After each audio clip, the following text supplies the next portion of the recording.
Okay, good morning. Thank you everyone for joining us. I'm Elaine Price from the Cuyahoga County Planning Commission, and glad to see so many people here with us today to do training for Bike with a Mayor.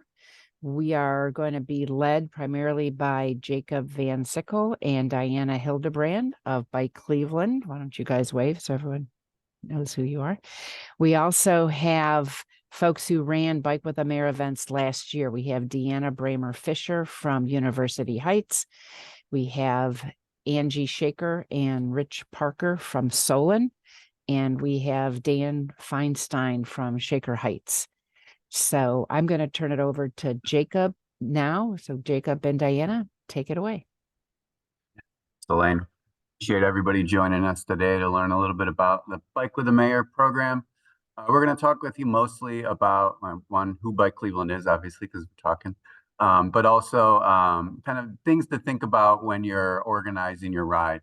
And there'll be some time for questions amongst the slides. So if you have any questions while we're talking, feel free to write those down and we'll give you an opportunity to ask them. So first, as Elaine said, I'm Jacob Van Sickle. I'm Executive Director at Bike Cleveland.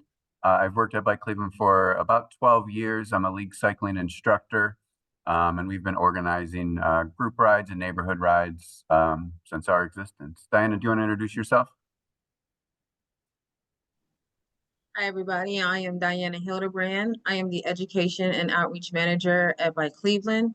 I am also a league cycling master instructor, as well as a league cycling coach. I've been a part of Bike Cleveland for 3 years now, and I love implementing different types of biking activities all throughout Northeast Ohio. All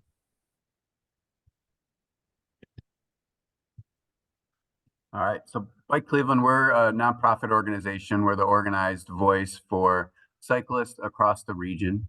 Our mission is to create a region that's sustainable, connected, healthy, and vibrant by promoting bicycling and advocating for safe and equitable transportation for all. And we do this work primarily through advocacy, so working with communities and individuals to push for policies and infrastructure that make bicycling easier and safer. We do education programs for people of all ages and abilities to ensure they have the skills to bicycle safely. And we do a number of encouragement programs, which are the Bike with the Mayor program would fall under encouragement in terms of, activities that provide opportunities for people to get out and ride and build community and connect. We are a membership-based organization. We have members across the Northeast Ohio region, just over 1,000 dues-paying members. And I don't have this slide here, but we also have a chapter program where we have chapters that actually exist in several of your communities. And we provide resources to those chapters to do similar work to Bike Cleveland, education programs, advocacy work in their own communities. So while you're all here, this training is really around the details you need to know when you're thinking about organizing a group ride for the Bike with the Mayor series. And the first thing you really want to reflect on is really, what's your purpose of your ride? Is it really just to encourage people to get out and ride? Are you using it as an opportunity to teach people safe riding skills? Is it a way to kind of show support for the city or your organizational needs as you're advancing projects? Are you doing a ride as part of a transportation and mobility audit where you're going to be asking for feedback from people on the route that you did? Or are you just going out to kind of explore community connectivity and highlight projects that are happening in your community that you want people to know about? You really want to think about your purpose of your ride, and then think about what it takes to deliver a successful ride. You want to know your goal, which is part of your purpose. You want to know your route. You want to know who your volunteers or your staff that's helping put on the ride. You want to know the how-tos, which we'll cover in a little bit. And you want to kind of celebrate the challenge or accomplishments from the ride and celebrate the success. And then, have some closing remarks at the end of the ride as well. And you want to cover the start and end location slide?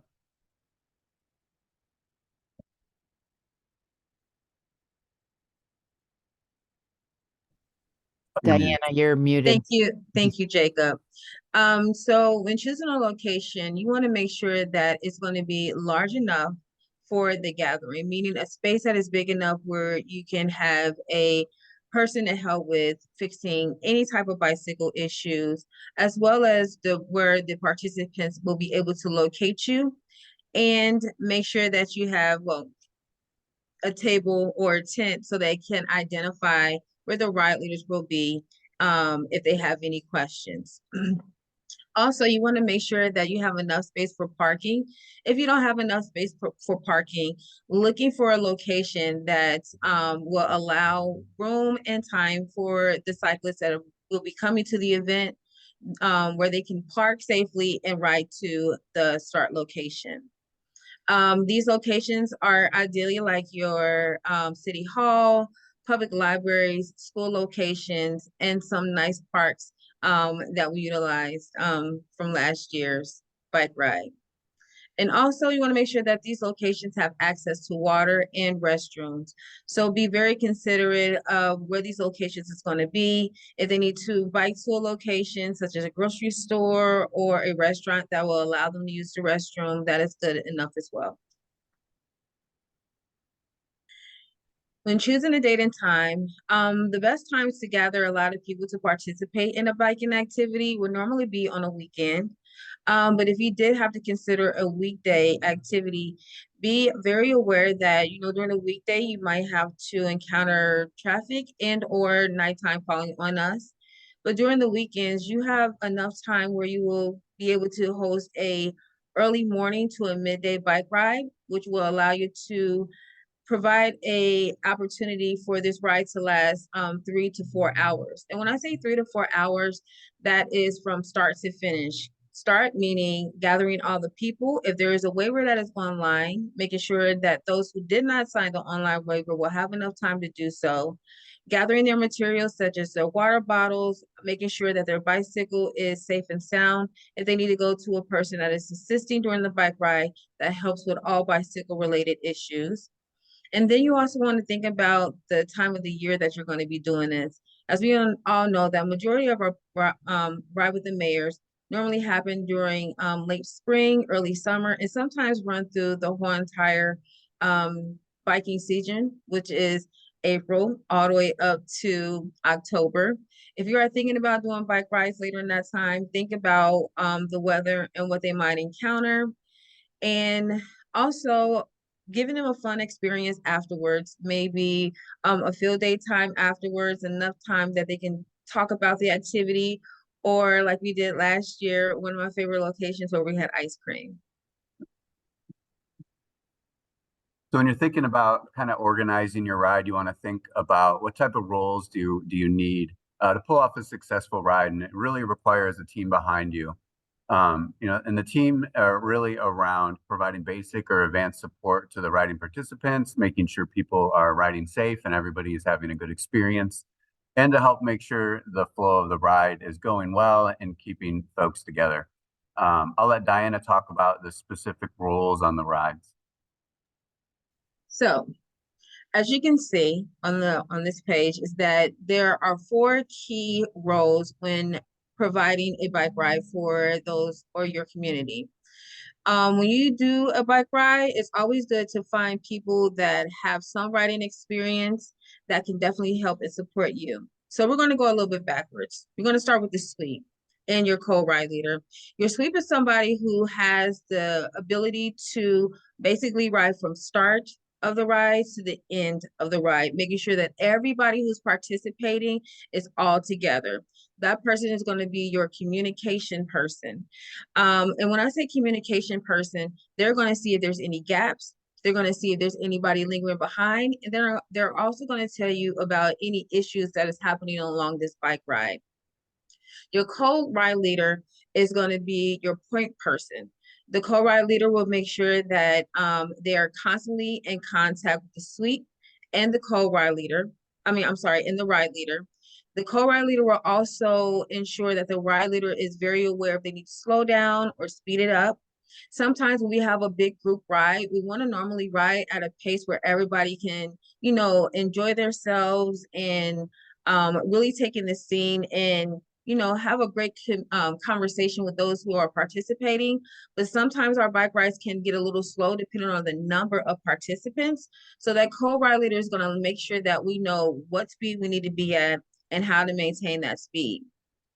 Your ride leader is the person that is going to get everything together and situated for you. That includes knowing the person that is in charge, being able to assist with the talking points, absolutely know the route from the back of their hand to the front of their hand, and execute the ride efficiently and effectively by making sure that everybody completes the ride safely. Also, making sure that everybody maintains their lane positioning. The ride leader and the co-ride leader should always come together to speak about the route, to potentially ride the route. And once they ride the route, that's when they'll start coordinating with the sweep and the mechanic. The mechanic is somebody that you can have that can stay towards the end of the bike ride. That bike mechanic and or called a SAC support, they're the ones who might have additional items that is needed to support those who might have some mechanical issues along the ride. Mechanical issues meaning flat tire issues, if their brakes not engaging properly, if they have any chain dropping issues. And when I say chain dropping issues, if they were shifting their gears a little bit too much and the chain just falls off of the cog, or if it might get jammed up. The ultimate sweep person is that person that stays all the way at the back, make sure that everybody stays ahead of them. And like I said it before, they will also have additional items with them that will support every single person on the bike ride. When you're organizing a ride, you also want to make sure you're kind of clear with your participants on kind of what they can expect. So we always encourage folks to establish and publish some ride rules. And things to consider are, when you're coming up with rules, like what's the purpose of the ride? What kind of rules do we really need? You also want to think about your audience and demographic. If you're doing a ride and you have a lot of young kids and families, you may want to require kids under a certain age are accompanied by an adult, or you'll want to make sure you tell people that helmets are required. So including some examples here, obviously helmets, we always require helmets on any ride that we organize. Lights, if you're planning to ride in darker times of the day or the evening, make sure you require lights. We also require waivers at our events. And these rules should be communicated in a ride promotion and at the start of the ride. But I want to highlight, don't make your rules too restrictive or limiting. It's really about, making sure everybody has an understanding of what they need and what to expect on the ride. But you don't want to create rules that would prohibit somebody from participating as well. Annie, you want to cover the route stuff? This is one of my favorites. I absolutely love planning bike rides and creating fun bike routes. So when creating a route, you want to, once again, make sure that it's fun and creative, but make sure that considering those who are riding, it does not pose a big challenge. When you are creating a bike route, it's always good to determine if there's going to be some type of hill or incline, so you can make sure that those who participate are aware of this, and that the ride should align with the ride purpose. As we're all here in this discussion, is Bike with the Mayor. So we want those who come to have the opportunity to speak with their mayor as they're riding, and also have the mayor be able to shift along the bike ride. Meaning, when I say shift, meaning start from the right, go to the middle, go to the back, and then from the back, go back up to the middle and back up to the front. Then also you want to find a few stopping points where you can have a discussion about anything. Last year we discussed changes to the roadways, upgrades to our park systems, and then also other resources that can be available to riders and or pedestrians. And they can always make sure to engage others who are not participating on a bike ride to pass on that information. You also, when creating a bike ride, think about the distance and the time frame. So if you're riding for 3 to 4 hours in a big group, 3 to 4 miles within a group, you want to allot a time frame of 1 hour to 2 hours, 5 to 7 miles, 1.5 hours to 2.5 hours or 3, and then 10 miles, 2.5 hours to about 4 hours. That time frame allows for assistance if there's any mechanical issues, once again, if we need to stop and have a conversation, as well as taking a little time to enjoy the view and get a picture. So once again, Designing a route based on the different road types gives a variety of experiences. Roads with biking infrastructure or future bike infrastructure is a great way to engage the community. This can also be an opportunity for you to say, hey, you guys, after this bike ride, we're going to have a brief survey. If you would love to take this survey, meet us at the start table, and that'll be, you know, the starting location where you have the table and a tent, and or have a QR code available where they can scan that and then do the information online. Multiple lane roads, something that, and once again, is a great way to have a discussion on how we can keep our streets safer. And then think about our neighborhood streets. When our neighborhood streets, that's how you can absolutely engage those who did not participate in the bike ride, but also give them an opportunity to participate in future rides that you might have.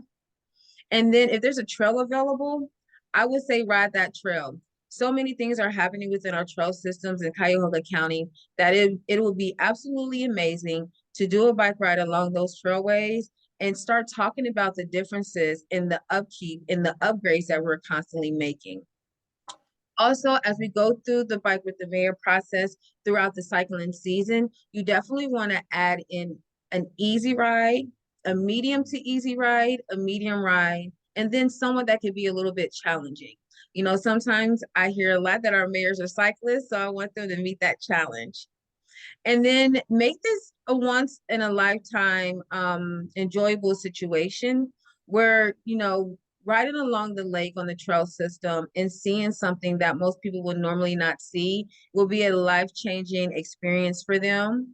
And then, like I said it before, making sure that you have 2 to 3 stops, even more if you want. If you also want to stop and have a impromptu conversation, that'd be a great way to, you know, communicate that with the ride leader or the co-ride leader so they can look for a safe location for you to do that.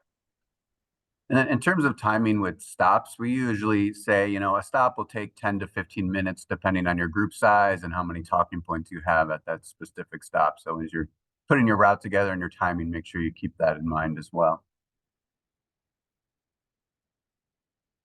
When you're thinking about your route, you want to make sure you kind of have some considerations. You know, want to try to avoid roads if possible that have parked cars, especially ones that have high turnover with a lot of people opening and closing their car doors. You certainly want to avoid poor roadway conditions. Put a lot of pressure on the mechanics that are on the ride with you, more likely to have mechanical issues. If possible, you want to try to avoid left-hand turns with heavy traffic. You know, getting from the curb lane over to a left-hand turn lane with a large group of people can be complicated sometimes. So if possible, try to avoid those. And intersections with multiple lane changes. You know, if you're on a road and there's a lane that becomes a turn lane and you have to get over, you know, with 50 to 100 people, it can be a little bit complicated. So if possible, avoid those types of roads as well, and roads with larger numbers of vehicles. We also encourage folks, you know, since you're all from municipalities, you have a lot of resources, you know, when you get your route together, you know, review it with your local police department or your public works department.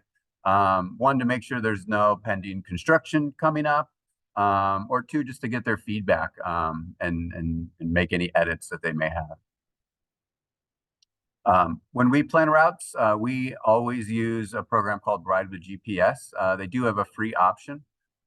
It's a really great tool in terms of mapping out your route and developing cue sheets which are turning directions, written turning directions for people.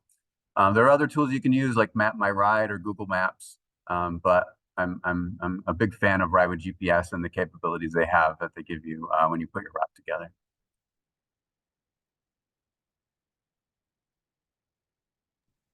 Thank you, Jacob and Diana, so far. So really appreciate it. We wanted to take a break here and hear from some of our communities. So, you know what, Jacob, I have the screen. Why don't you stop sharing? And so we can see Diana and Deanna and Angie, Rich, and Dan. So what I wanted to have as our folks to reflect on, what were some of the, did you develop a theme for your ride? Any lessons learned that had to do with routes and the features that you showed off on your rides? And how did you involve your police and safety forces? So let's start with those. Angie, you want to kick us off?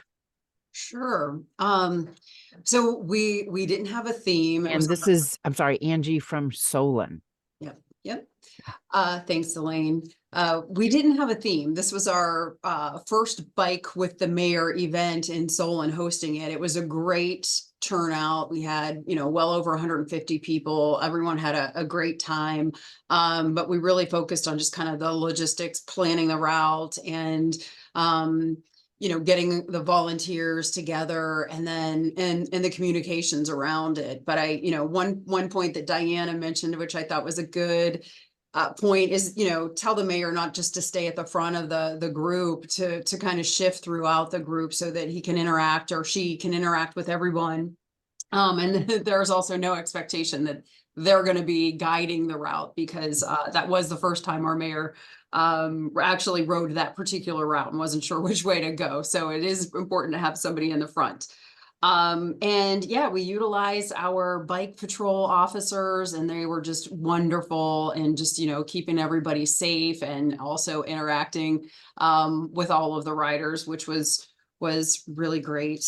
And then I guess another lesson learned from our experience was, because we had such a large group, that there were big gaps in the ride. So we didn't plan stops for conversational stops, which I would highly recommend at least 2 stops along your route, so that the rest of the group can catch up. And you can also say, something interesting, find an interesting stop along the way, and share a story. Great, thanks. Dan, how about you? Theme, route, features, police, safety forces. Sure. I think our theme was, hey, come out and ride with the mayor, which is easy enough. We did plan, we had 2 to 3 stops. So we planned our route around a couple different projects. Our Van Aken Bikeway planning process was sort of going on at that point. So we stopped, had a chat there.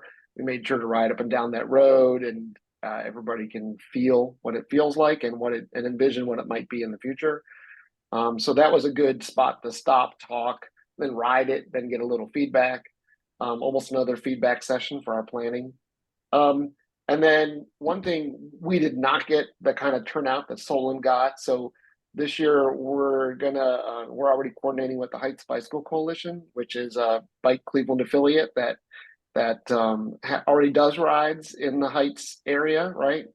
So we're going to coordinate with Heights Bicycle Coalition, sort of do a co-ride, as those are connect those bike advocates with the city. Thanks. Deanna, and I know that you have a theme for this year. So tell us a little bit about last year and what you're planning for this year. Sure. I'm with the city of University Heights, and as the other cities, last year was the first year that we participated in the Bike with the Mayor event, and we didn't have a theme. But we did have several stops. And so we had a little bit of everything in that bike ride. We had a bioswale, several bioswales at an intersection that had just been completed that we showed off. We had a new development project at John Carroll University that we showed off. And then we had a couple of history stops as well. And so it was a little bit of everything last year. So this year we really wanted to have more of a cohesive theme.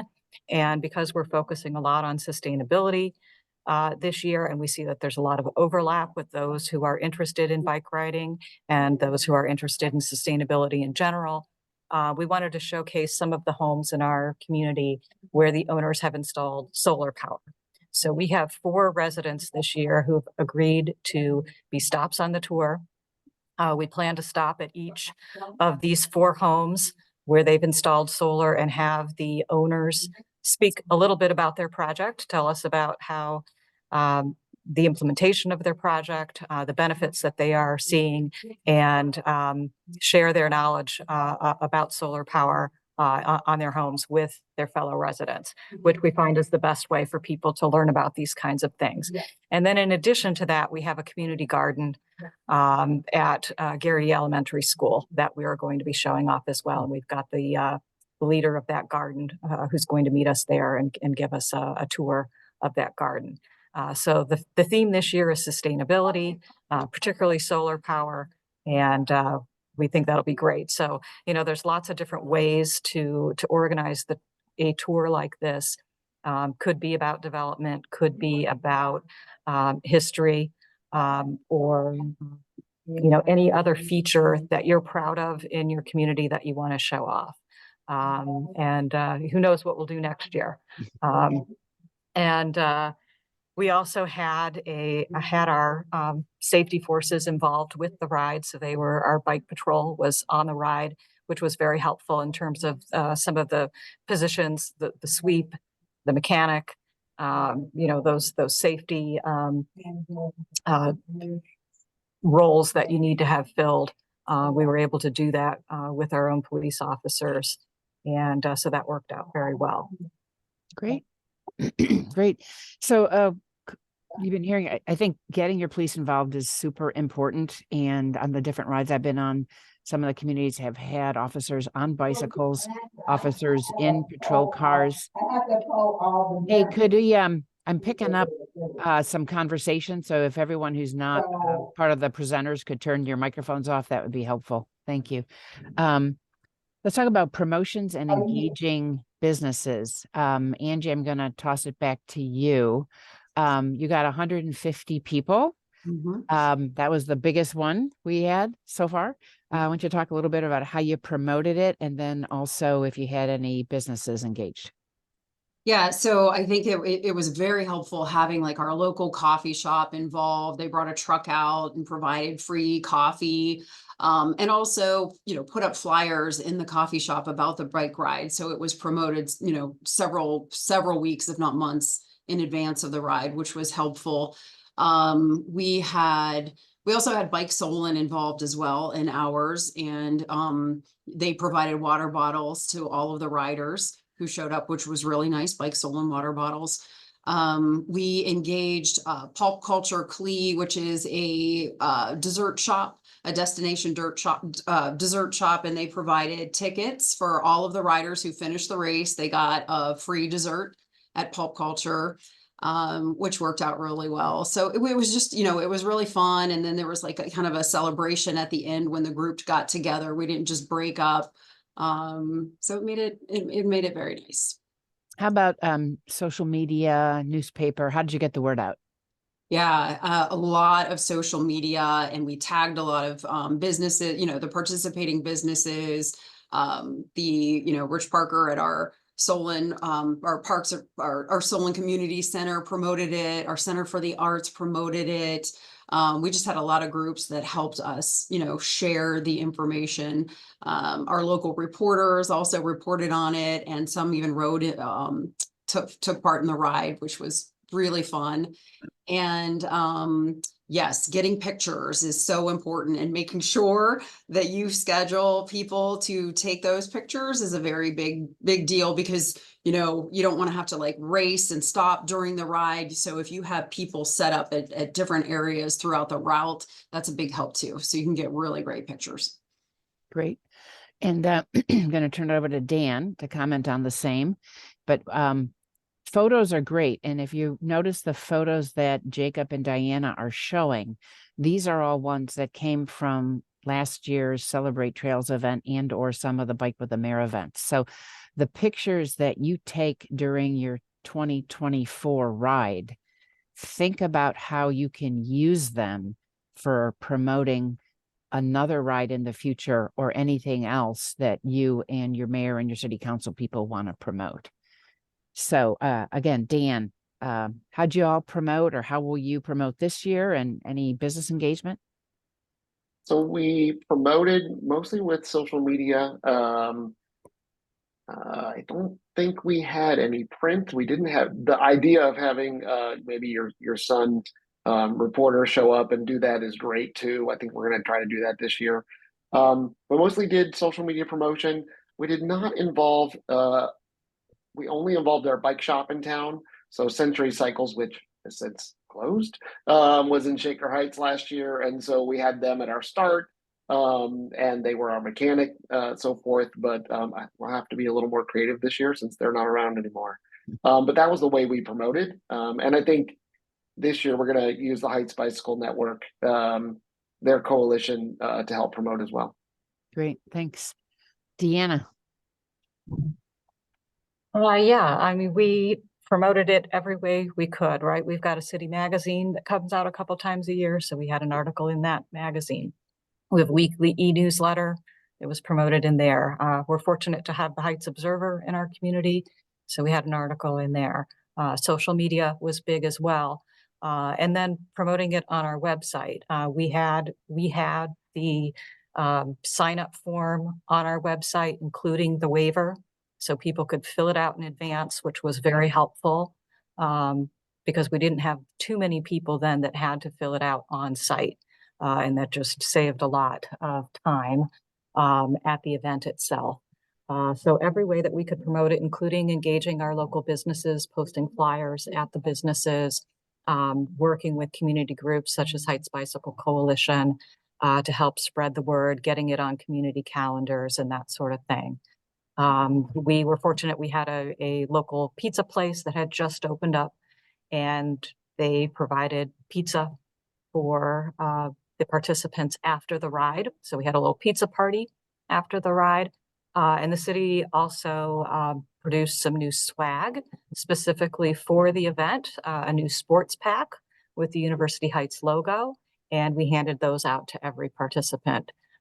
So they had someplace to put some of the things that they might want to carry with them on the bike ride. Great. Thank you so much. Okay, Jacob, we'll turn it back over to you.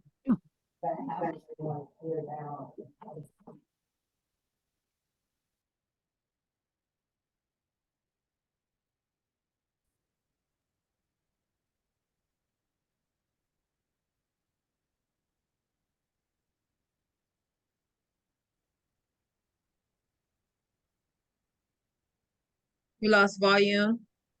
Sorry about that, Diana. I'll start over.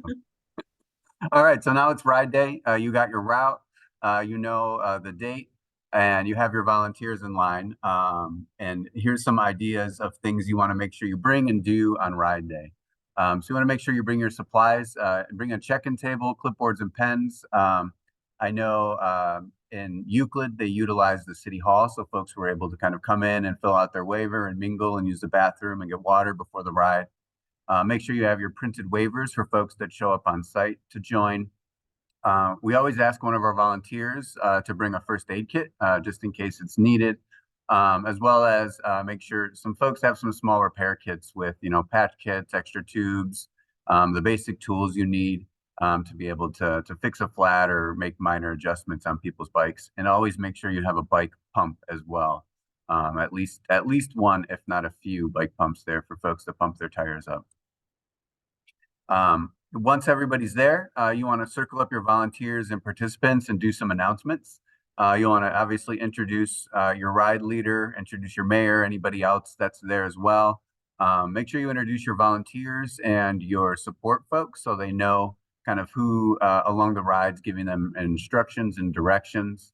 You want to explain your ride purpose, any ride rules you set up, and explain how you're going to be communicating with folks along the ride, which we'll hit on in another minute on this presentation. You can share an overview of the route if you'd like. And then you want to make sure you perform a helmet fitting and ABC quick check, which I'm going to let Diana run through. So there's different ways that a lot of people like to wear their helmets, and there's all different types of helmets that are being manufactured currently, even while we're speaking today. So when doing a helmet fit, it's always best to have a person. I like to call this person a crowd surfer. This crowd surfer is going to be your point person to let you know, once again, if there's any mechanical issues, if they're flat, but also that person can help make sure that those who are attending with a helmet is wearing the helmet safely. So let's talk about helmet fit. You want to make sure that you have a helmet that fits your head. So there's a wide range of helmet sizes from small to extra, extra large. You want to have a helmet that is in good condition. So if your helmet's been sitting in the sun or in the car for a year, 3 years, I think it's time to get a new helmet. And or if there was an issue with your helmet, such as a fall or a crash or anything like that, that's a good time to change out that helmet as well. There's very good affordable helmets that are out there and available to everybody. So if you need one, you can go online or you can check your local bike shop or your local store. So when doing a helmet fit, you want to have the helmet securely on your head. And when I say securely on your head, fitting good on your head to where when it's not even clasped together, that you can shake your head left to right and it's not falling off your head. If it's too tight, you don't want to have one that's too tight because it can actually cause a headache, putting pressure on your cranium. So once you have the helmet on and it fits perfectly, then you want to make sure that the straps go in between, your ears are in between the straps. And then you want to securely strap it underneath your chin where you have 2 fingers that can slide under your chin in between the straps, or you can talk comfortably while, or chewing comfortably or drinking comfortably while that helmet is on. You also want to make sure that there is 1 to 2 finger lengths from the helmet to your eyebrow area. Sometimes some people like it a little bit lower. But that makes sure that if you do have a situation where you go forward, that is protecting the forehead. And then you want to make sure that it is nice and snug on your head. So it's going a little bit past your the back of your head. And for some, you might actually feel it at the top of your neck where your head and your neck meets. So these are some of the ways that you can make sure that your helmet is fitting you properly. Now, sometimes we all get really excited about getting on a bike ride, but if you do have somebody, your crowd surfer along the ride, they can definitely help you understand if there's somebody who needs to have a helmet adjustment. If you do stop along the way for like a brief discussion, they can go and assist with that. Next, after you do the helmet fit, you want to do an ABC quick check. And like Jacob stated before, when you're introducing the group or your group management, that'll be a perfect time to do an ABC quick check. This is also going to be happening as people come in and register if they need to register, or just talking to people to prepare for the bike ride. But an ABC quick check is something that needs to be done pretty much at every start of the ride, and sometimes during the midway break. So the midway break is where you want to stop and have a conversation, make sure everybody's doing okay. But for ABC quick check, A is for air. You want to firmly press your hand on the tire. Some people don't know where the the PSI is to understand where the pressure is. So that is located on the sidewall of the tire. Also, you want to make sure that your brakes are functioning properly. So engaging both rear brake and front brake by pressing on those. Some people might have disc brakes, some people might have rim brakes. The difference is the ones on the rim you can definitely see, and the disc brakes is like a circle looking like a disc or an old CD. Also, when you're checking on the brakes, you'll also be able to start engaging and looking at other things. So the C is for chain, but it's also for the crank where your pedal is, and also for the cog where the rear tire is sitting on. You want to make sure that there's nothing in between those, no debris, making sure that it's not as dusty. If it's a little dusty, maybe if there's a bike mechanic on the bike ride with you all, that they have a little brush to dust that debris off if need be. Quick release or levers, you'll normally find those on your bicycle where, you know, keeping the tire up against the frame, as well as the seat post. You want to make sure those are absolutely closed. And also, when you're talking about the quick release, making sure that anybody that's carrying any type of items on their bicycle, that those items are nice and securely tightened. Once again, a bike mechanic can definitely assist with that. And for some of those experienced riders that are there with you along the bike ride, they may have different tools such as a multi-tool or Allen wrench. They can potentially also assist with other cyclist issues within reason. And then once again, doing a check over. A check over is just pushing your bicycle, you know, forward and backwards, engaging your brake, looking at everything and making sure that everything is sound on the bicycle. But then also looking at what you have on as well. making sure that your shoestrings are tied up or Velcro tight, nice and tightly, making sure that if you do have wide leg pants, to maybe tuck them inside your sock or have a strap that could be available to wrap around your pants leg. If you do have a jacket or anything that sits a little bit longer than past the seat, that could potentially cause a issue with the tire, maybe zipping it up or tying it or tucking it in your shirt. So these are some of the things to look for when doing an ABC quick check. Yeah, and I'll stress it's important to do a quick check because on a lot of these rides, you may have somebody that, just pulled their bike out of the garage, from over the winter or hasn't ridden in a while. So making sure before you're actually heading out on the road and doing the ride, it's important to make sure their bike is in decent condition to be able to make it along the ride. Our next slide is actually a video showing the ABC quick check. And we include this because I think repetition on how to do an ABC quick check is the best way to get it out there. So you know how to do it when you do your rides.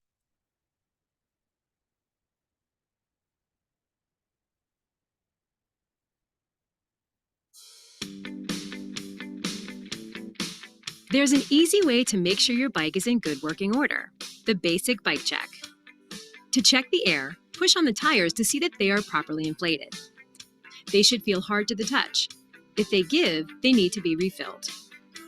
When pumping up your tires, the air pressure should match the number written on the tire.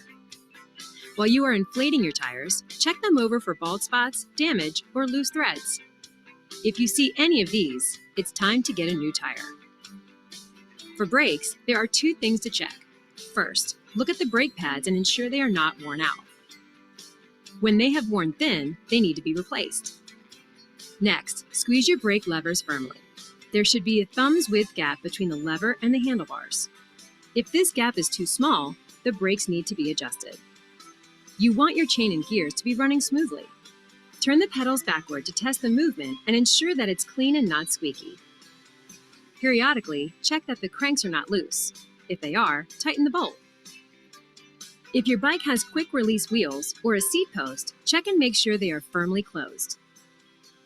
Before heading out, take a brief, slow ride to check that your bike is working properly. If something does not look or feel right, be sure to have your bike looked at by a mechanic. The League of American Bicyclists, creating better bike education for everyone.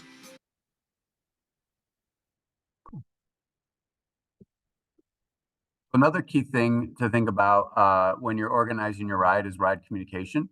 Hand signals are a great way both to communicate with your volunteers, but also with participants. So at the beginning of the ride, a lot of times we'll give people a refresher on what the hand signals are, so that people can communicate while they're on the ride, when we're turning, when we're stopping, when we're slowing down. If folks aren't comfortable taking their hands off the handlebars, we also encourage people to use verbal cues, letting people know when there's a pothole, if there's a car passing, if they're turning right, if they're slowing down, just to make sure that, folks on the ride are all communicating properly so that you don't have folks crashing into each other. And we hit on this a bit in terms of visibility. If you're organizing your ride kind of in the dusk to dawn hours, we always encourage folks to tell their riders to make sure they bring a white front light and a red rear light to ensure visibility of the folks on the ride. And lights don't just have to be on bikes. We also encourage people to, light up your body, put some lights on your bag if you have a bag on. You can put lights on your wheels. We've seen all different kinds of heavily lit up bikes that help improve visibility. So now we want to talk a little bit about ride promotion. I know Elaine hit a little bit about that in the question and answer section. But when hosting a ride, you want to make sure you're communicating all the details that a participant might need to feel comfortable to come out and ride. You got to think for some folks, they may not have been on a bike in a little bit, so they may have a lot of questions, and any info you can provide them about the ride is, kind of help kind of encourage them, this is going to be a good, fun experience and you should come out. So obviously you want to make sure you let everybody know the meetup, the time, the location. We usually tell people, we'll meet up at 10 o'clock, but we'll roll out at 10:30. It gives you time to get people checked in, do an ABC quick check, and gives people a little bit of buffer if they're running behind. You sometimes will communicate the route info, if not directly the route link, at least, the distance that we'll be going, letting folks know if we're riding on roads or on trails. So they have kind of clear expectations of what they're getting themselves into. You also want to expect people, tell people what to expect on the day of. And I mentioned, letting people know to arrive a little bit early so they can do those check-ins, be there for the announcements. We always tell people what to bring. We'll look at the weather beforehand and make sure should we let people know they need to bring sunscreen, or if we are going to ride in the rain, to bring their raincoat. Always tell people to bring some extra water, a snack, or any medication that they might need while on the ride. We also like to tell people if there is going to be any support on the ride. Are we going to have a sweep? Are there going to be mechanics? So that if they do have a mechanical issue, they know that if they need to address it before the ride, or if they can get it fixed during the ride. And we always include contact info in all of our event promotion, in case anybody has any questions that they want to ask. Wrapping up, for additional resources, I included my email as well as Diana's. I also included Jason's email here. He works at Bike Cleveland, and he's our events and communications manager. So if you guys, when you do have a date and a link to share for your ride, I encourage you all to send it to him, and we can make sure we promote it out on our social media and put it on our events calendar as well. Another great resource is Slow Roll Cleveland. I know they've helped a number of communities organize rides and help provide volunteers. So if you're looking for volunteers, you can always reach out to them. But I would know, they get really busy in the summer organizing weekly rides. So if you do want to coordinate with them, I would encourage you to do it early. And then, as some folks mentioned here, Bike Cleveland does have chapters in some of our suburban communities. So if you live or if you're organizing a ride in any of these communities, I encourage you to reach out to them. At minimum, they can help out with promotion, but certainly they can also help out with volunteers if needed as well. And a lot of the chapter leaders for our local chapters are also league cycling instructors. So they're well primed in how to do an ABC quick check and how to do a helmet fit as well. Now we'll jump into Q&A. Great. So again, I'm going to turn it over to our guest speakers to comment on any of these. You've heard us refer to waivers. It's completely up to your community. So I recommend checking with your legal department as to whether or not you're going to require waivers or not. And all of the materials that we're showing you today, plus a few more that I will show before we wrap up, we will make available online. I'll be getting them no later than early next week up on our Greenways website. And I'll send you all a link to that so that you can download this presentation that Jacob and Diana have been presenting, which also includes the link to that video, which I recommend that you send out in your promotions so that people can watch it ahead of time. And then I've got some checklists and other things. And we do have a generic waiver that you can use if you choose to use that. So again, on any of these topics, pulling people together, the use of waivers, any other pre-work, the do's and don'ts of your rides, taking photos, working with the media, again, food, beverage, treats, prizes, and participant feedback. So Jacob, you can stop sharing, and I'm going to turn it back over to Solon and Rich. We haven't given you a chance to chat yet. Do you want to jump in and comment on any of these? Sure. I mean, I think a lot of the high points have been made, but I think worth repeating is really connecting with the bicycle community that's already established. Whether it's Bike Cleveland, the local chapter, Slow Roll, all those, whether it's planning the ride itself or just kind of gathering information, there's already such a well-established, close-knit community of riding enthusiasts. And when I say riding enthusiasts, that's a variety of types of riders. So, if you reach out to them, I think you'll get great participation in your events. Okay, great. Angie, do you want to? I would just, quickly add to Rich's point, which is really good, is, we had a lot of, people who just love bike riding at the event, of course. And so even though a lot of them didn't want to fill out or sign the online, the waivers that we had online, and also we had there at the event as well. We had a Bike Solon / Bike Cleveland table set up, and it was a wonderful opportunity both before and after the ride to get people to sign up to, be a member of Bike Solon and get on the list of future bike events and things like that. So I would definitely take advantage of that opportunity too. That's a good point of the waiver is designed to ask people for the contact information. And you can also do what Angie just described, just getting people's contact information if they're willing to share it, no pressure, so that you can promote other things in your community as well.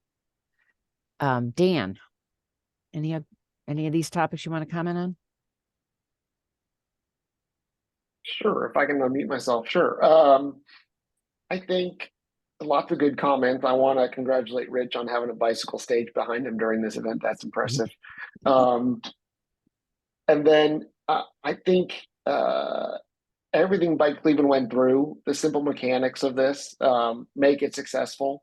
I know that I think this year Shaker's gonna do we're gonna combine with Heights Bicycle Coalition. So I'd like to make it a little bit about bicycle advocacy, right? Get people out, but also introduce them to that advocacy, those partners that we have with our cities. I'm trying to, and this is aspirational for us, I want to reach out to more than just the mayor and Shaker, right? To our council, to others, to get them out to join us. Always good to have them interact, and I think they look for those opportunities. So, right, I appreciate that. Yes, this really is about bike with a leader, but it was much shorter to say bike with a mayor. And so we kind of stuck with that. But we do have, and I'll turn it over to Deanna, because I believe you do have at least one council person who has ridden with you all. So any additional comments on any of these topics that you want to share for University Heights? Sure. Yes, we did have one of our council members who is a member of Bike Cleveland and is very enthusiastic about bike riding, participate last year as one of the leaders. And he is actually one of the homeowners this year who will be showing off his home.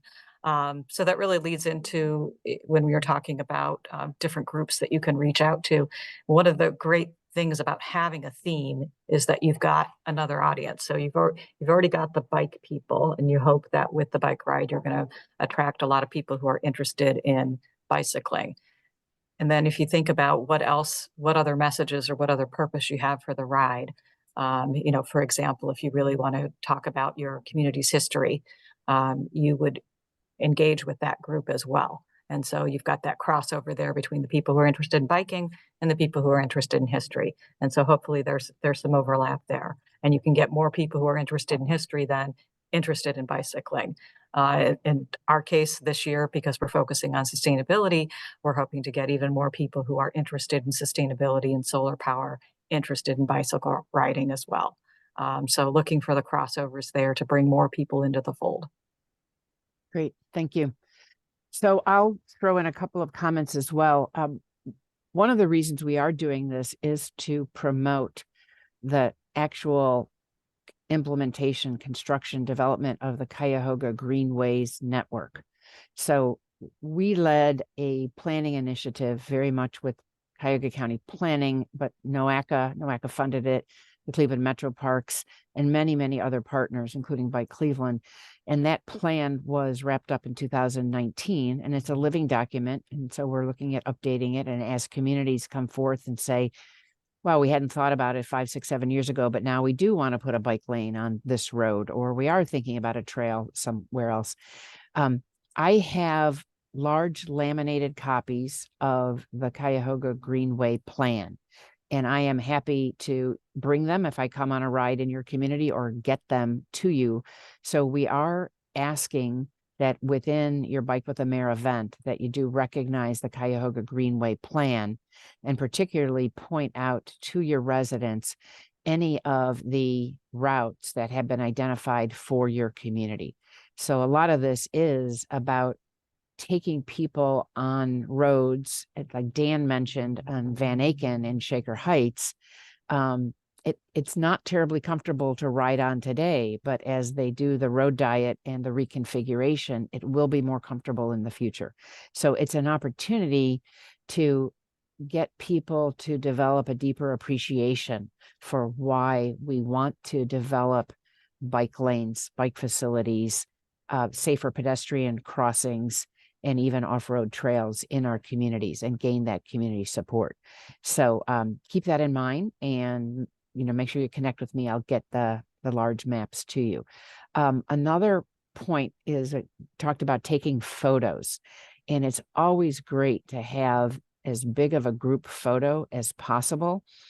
One of the things that we've learned is that you actually have to get up high. If you have a large group, Cleveland Heights had about 50 people, Solon had 150 people. But if you're standing, or if your photographer's standing at the ground level with anyone else, you only see the people in the front. So it's pretty exciting if you can get somebody up on a ladder, if you have your fire department involved and someone could get up on a fire truck or from a balcony to take a great picture of the whole group. So that's another component that we might want to bring in. Can't stress enough to engage your safety forces. Almost all of the rides, I think, as I mentioned, had a combination of 1 or 2 officers in cruisers who could go ahead and actually block traffic at more congested intersections until the whole group got through. And then also some of the officers on bikes. That was pretty helpful.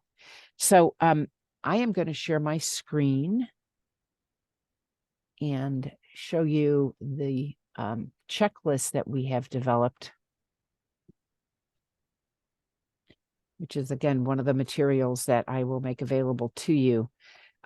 So this is an Excel spreadsheet, and the first tab is called the checklist, and I'll just show you quickly everything that's on here. This is basically a tool that you can use to plan this. So it's a worksheet. And again, Jacob talked about purpose and goal setting. You can use this, put in a name. Who's going to be in charge of figuring this out? When is it due? And what is it? So, for University Heights, Deanna and the mayor probably picked it. They've already picked it, and it's sustainability. Also, are you setting any goals for the number of participants that you have and for the media coverage that you have? Planning and your partners, all the logistics. What's your date? Do you have a rain date? Who's going to develop the route? Where's your starting, ending? Do you have an alternate route? Again, checking with your service department to make sure that a construction project doesn't happen 2 days before your ride and then you didn't realize it. You need to change your route. The supporting team roles, Diana did a good job over that. Who's getting these people? Who are these people? And by when? There's your ride rules that we talked about. Here's your promotion. Again, notify me, the Cuyahoga Greenway Partners, and we will get your site up on our website, and notify by Cleveland, they will get it up on their website as well. You really do need to have a web presence, your website. We cannot promote your ride if we don't have a link that we can send people to. So be thinking about it now. Get your IT people, whomever, to create a page now, even if you don't have your date, so that you have a link that you could say, Bike with a Mayor coming this summer, stay tuned. And then once you start to get your information, populate that page. But if you create that page now, at least Jacob and Jason and I here at the county can put the fact that you're going to be doing a Bike with a Mayor event up on our website, and we could put in things like, date to be determined, but we need that link to push people back to your website. So social media, newsletter, press release. The Sun Papers is a really good idea because they love to cover this type of stuff. And like with Solon, that person actually came on the ride.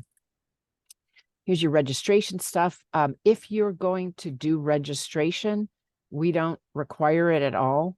It can be totally hit or miss, but then things like a digital waiver, a sign-in sheet, table, easel, first aid kit, all the things we talked about.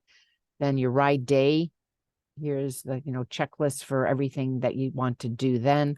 And then think about the post ride. That's really important. I love the idea of doing a survey with people right then and there. But again, have something for your mayor to say to people when the ride is concluded.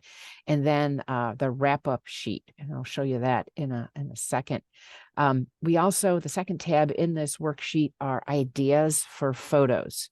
So these are some ideas that you may want to stage.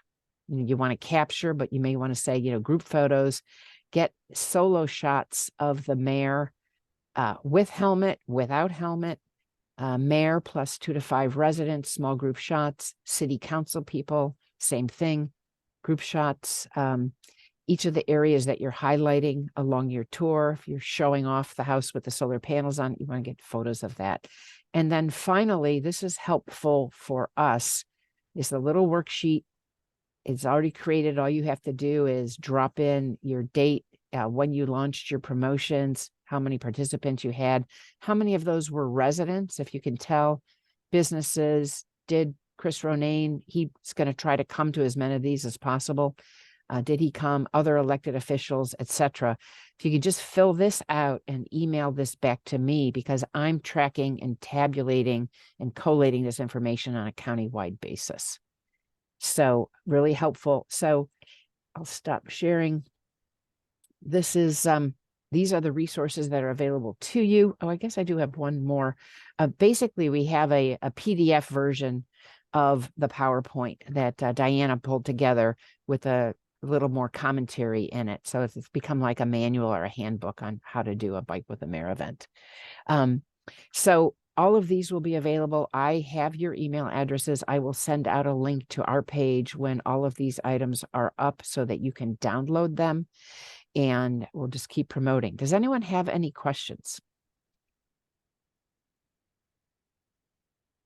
Not seeing anything in the chat. Well, great. Can I Ken. ask one question? Hi, Ken. I know one of the biggest issues we had last year was just our police department kind of flying around and not having a lot of control of the situation. Do we have any good list of do's and don'ts we could hand to them, or good tips to suggest for them? Who'd like to jump in on that one? Yeah, I think anytime if your community has a police department that has bikes, anytime you can utilize those is better.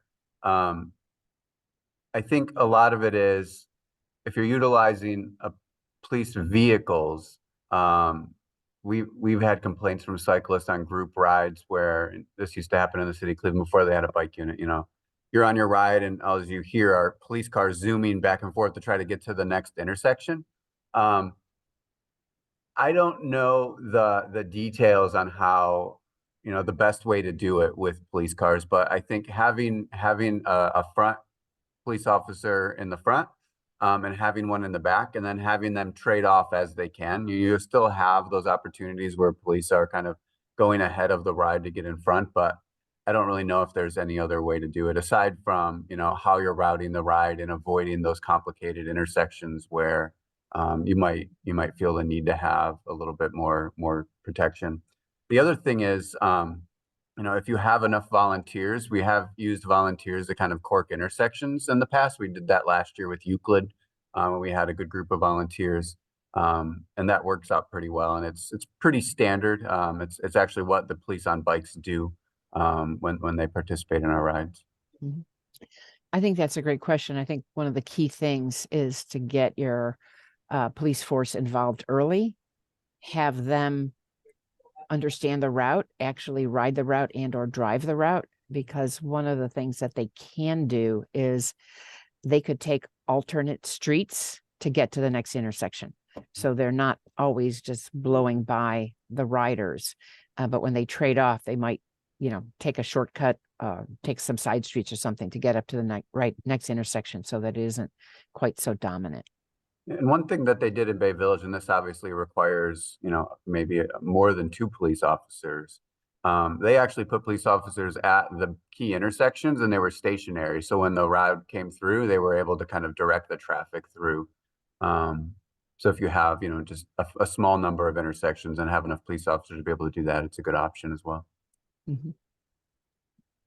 Yeah, I would add that Shakers police officers on bikes, when the officer on a bicycle rides out in the middle of the intersection to help to stop automobiles, if the intersection has any issues, people stop. The car stop for the officer in the middle of the intersection on the bicycle in his uniform. And I would say it felt comfortable to have a vehicle behind us, but I agree that it's a little strange to have them sort of back and forth and driving around and going to every intersection. That felt a little too much for the bicycle ride. But having one behind was just fine. Great. Anyone else? Well, thank you all for participating. I very much question, want to, actually. yeah, Robbie.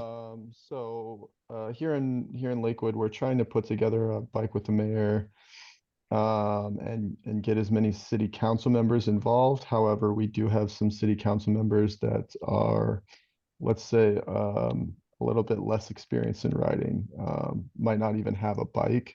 But I'm a little bit concerned about, just being able to make the slight hill here in Lakewood from Lakewood Park back up to one of our main business thoroughfares. Is there like an e-bike library, or do we have any resources in the county where maybe we could get some e-bikes for people that might need it, that are kind of important to be on the ride?